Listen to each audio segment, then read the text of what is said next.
Engkau dah lah pekak. Kau nak aku sembang dengan kau macam mana? Udah. Udah siap bang.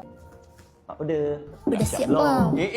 Kau ni jalan-jalan dengan sepatu rodaku. kiri kanan. Cuci rambutku. Semua Kau ni duduk sana.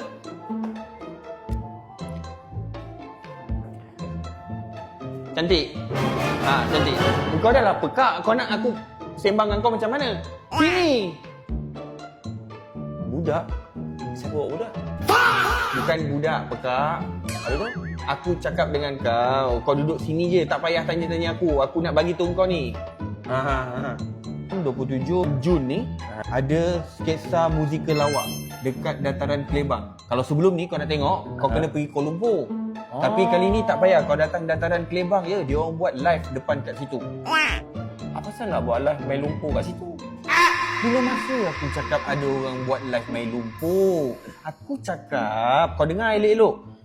Ada orang buat sketsa musikal lawak dekat dataran Kelebang. Kalau sebelum ni, dia orang perform dekat Kuala Lumpur. Tapi kali ni, dia orang perform dekat dataran Kelebang. Sempena mini carnival KPDN. Kau faham?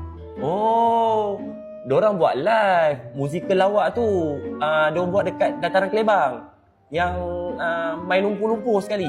Tak, diorang tak main lumpur. Aku cakap sebelum ni, diorang buat dekat Kuala Lumpur. Tapi itu 27 bulan. 26 bulan ada wayang pacak. Aku kalau macam ni aku cakap dengan kau boleh kolesterol lu telinga aku ni.